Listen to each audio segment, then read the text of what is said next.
What's up, everybody? Welcome to Podcast Now, Back to the Past. I'm Alex, and in this video, I want to talk about the character of Kiryu Kazuma and talk about just how much I love this character, how much he has really grown on me in my time the last 5 or 6 months. I'll go through kind of my history with the Yakuza franchise, but we're obviously getting very, very close to The Man Who Erased His Name, and even closer to actually a game that I feel like is just going to punch us square in the gut in Like a Dragon Infinite Wealth, in which, if you've watched that trailer, and spoilers, I guess if you haven't watched that trailer, this man behind me has cancer. The odds aren't looking great for him. I feel like, yes, he's battled lions or tigers, and he's done a lot. He's also died like multiple times and come back. Cancer is kind of a different beast, and so we actually could be in the last couple months of this fictional character's life with us, and that's tragic. That's actually something I didn't see coming about 2 weeks ago when it comes to Infinite Wealth. So I wanted to talk about him because, well, let's talk about the Yakuza franchise and this character in particular.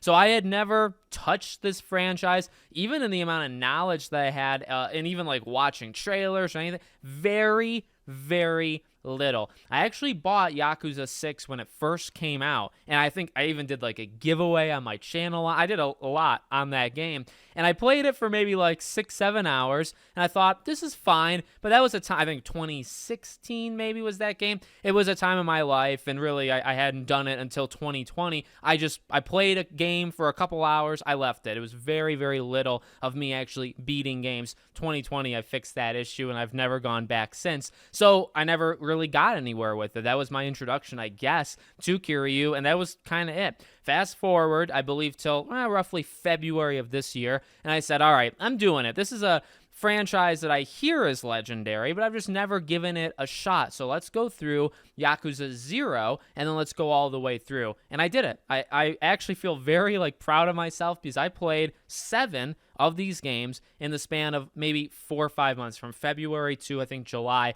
I beat Yakuza 6. I beat all of them all the way through. I didn't 100% any of them, but I mean, what do you expect from me, right? I think I did enough there, and it was enough to fall in love with Majima, fall in love with, obviously, this guy, fall in love with the franchise, and get super excited, again, for The Man Who Erased His Name and Infinite Wealth. But in terms of this character, well, a few things I want to say right off the bat. When it comes to Japanese games, normally I actually prefer the English dub. I prefer to just listen to it in English. Say what you want about it, I don't really care. But actually for this, very different. Once, 0 started, I said, all right, well, I'm going to have to do it. I'm going to have to listen to the Japanese voices and just read. And there I was reading for 7 games. And right now, sitting here right now, there is no chance in hell that I would ever listen to an English voice of this man. I know it's young, yeah, and there's been some kind of polarizing things and back and forth of is he a good voice for him or not?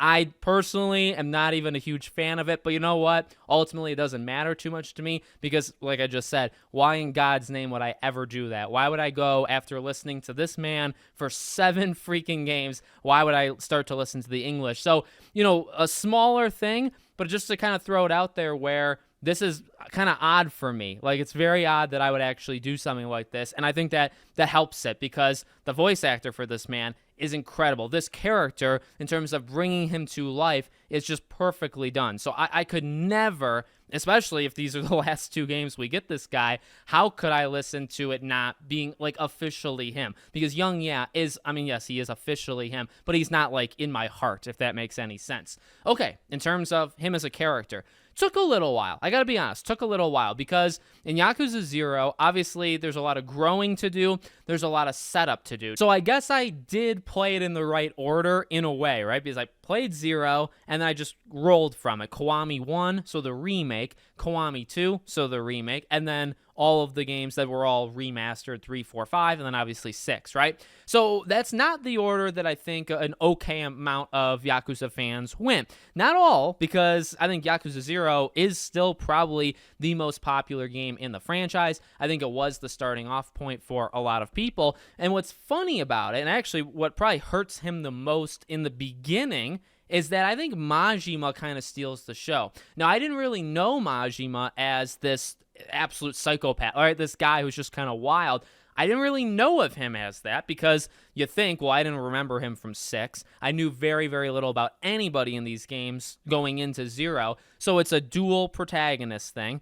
And Majima is just such a, even though obviously he's not acting the way that you see him later in the franchise, he's such a great character, a fantastic character. And I kind of think that game is more his game than Kiryu, or at least I think Majima stands out more in that game than Kiryu, but it could be biasness because I think Majima is a phenomenal character. So this guy starts a little slow. Got to be honest with you. Starts a little slow, but there's a lot of setup of how he becomes the dragon, right? Getting the tattoo, all this jazz. How does it happen? Why do people kind of fear this guy? Why is he so legendary? And you know, one of the funniest things, I know I'm kind of jumping here. One of the funniest things about this guy is he was the head of the clan, right? He was the head for, I believe, like 1 day. He goes in, he quits, he walks out, which also doesn't really happen. So I think that kind of is what also makes it more legendary, right? You don't do that.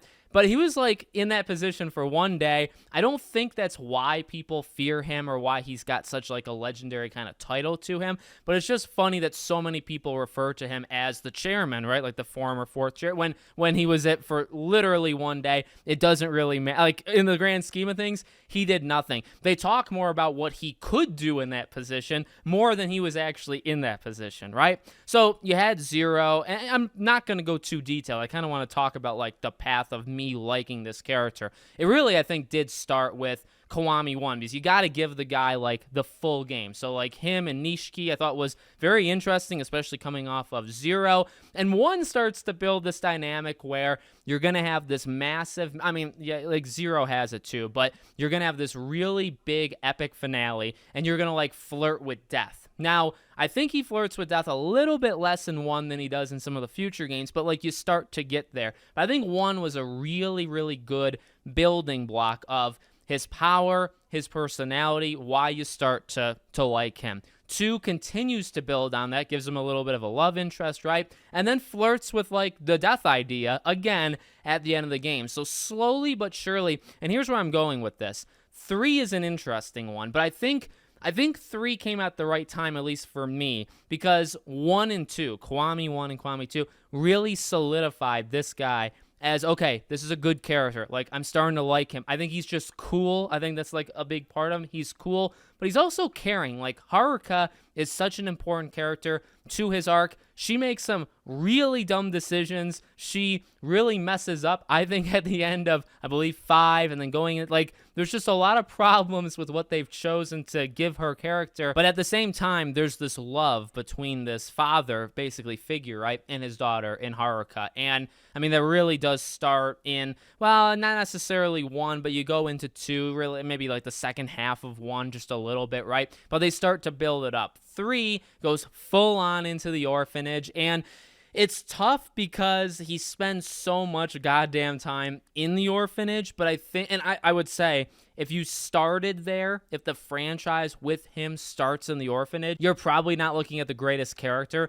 but because you've built him up as such a legend and as somebody who cares, like genuinely cares, and also just the fact that like the game, like the developers actually like followed that through, because I think he mentions that in 2, like at the end of the 2, about an orphanage, and the fact that 3 actually does it, where it's like this legend, this guy who is just like unstoppable, and this guy who really probably shouldn't be there, and it really does bring down, you know, the overall dynamics of the game, the first half of Yakuza 3, we're still gonna put him there anyway. And I would say overall that was still probably for the best, because it sets him up, I think, for later games where he's just always kind of at the orphanage. I think that's a good spot for him longer term. But also you really start to develop this family dynamic, not just with him and Haruka, but him and all the other kids. And I think that really does add a huge level to this guy's character, as opposed to maybe even Majima, right, where this guy's got some depth. At the same time, he is also just very stoic, like he's going to do what he wants to do, and there's very little people that can stop him, and, you know, he feels that he's right, and he tries to stop others, and he'll kind of replace them, say, well, I'll do something in place of you. Like, in a way, he is one-dimensional, but he also shows a lot of compassion, a lot of love for other people. I think that's very, very powerful, kind of coming from a guy like this, where he can take on tigers, but at the same time, the next game, I think that was 2, then the next game, he's just at an orphanage for most of the game. You go to like 4 and 5, and what's interesting about those games, right, is obviously not just 2 protagonists like in Yakuza 0, but then you start to get like everybody. It starts to actually get a little too full.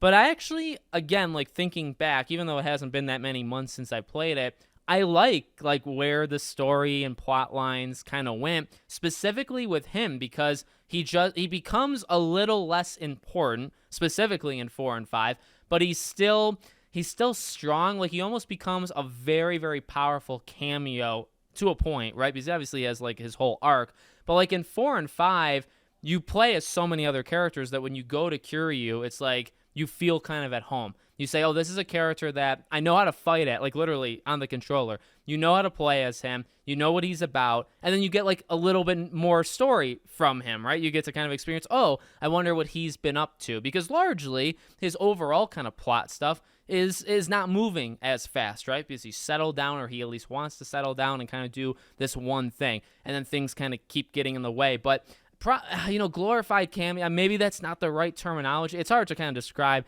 how I feel, but I mean, in those games, it's just like a breath of like refreshing, like you've already kind of felt the breath of fresh air already, and it's like, oh, this is a guy again that we've grown to love, and the game is trying to shine a spotlight on other people, but you always kind of feel like at home with this guy. And I think that was a really big theme with 4 and 5, and then obviously 6 is his going away party, which going into it, especially the second time here where I actually beat it from start to finish, like or I know that, this is it. But also playing it in 2023, you know that, well, it's not really it, right? Because he's going to come back. Not that the ending of this game, is the ending of this game makes it very clear that he's not dead and they could continue to do things with him. But I actually said it in the video that I did on 6. By the way, I've done videos, I believe, on every single Yakuza game on this channel, from 0 all the way to 6. You can watch my thoughts, my full thoughts on all of them on this channel. But 6 I actually really, really loved, and I did love it for a large part because of him.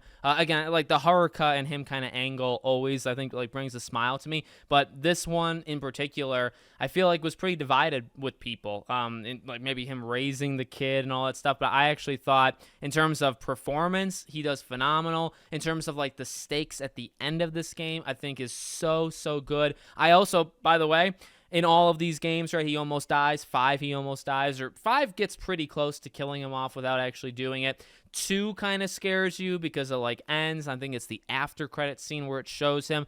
3 is maybe the exact same thing. So, they get very, very close without actually doing it.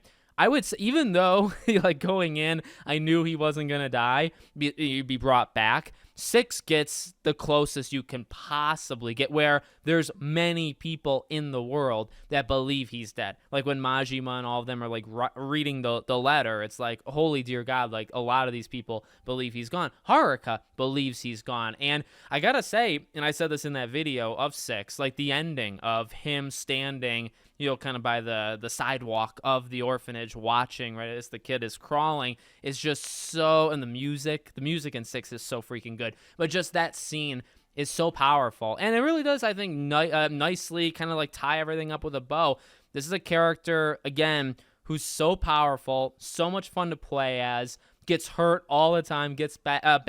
Like I don't know, he's not somebody that you can necessarily like relate to, but he feels in some ways relatable, if that makes sense. He's not all the way relatable because obviously some things you could just never really replicate, but he also is in terms of that family kind of love, which is, Japanese kind of cliche, right? There are a ton of cliches in this game, but what are you gonna, like, you take it. You take them because they're so good. The ending of him in 6, I thought, was phenomenal, and I'm definitely on the camp of, if I had to choose, right, like the polarizingness of 6, I gotta choose that I absolutely loved it. So it's nuts. It actually is kind of nuts because when I think of some of my favorite gaming characters, like I think of I grew up a lot on PlayStation, so I think of like Sly Cooper. I think of Nathan Drake. I think Nathan Drake is my favorite gaming character of all time. Sly would probably be number 2, but you can think of like Master Chief. Max from Life is Strange is up there.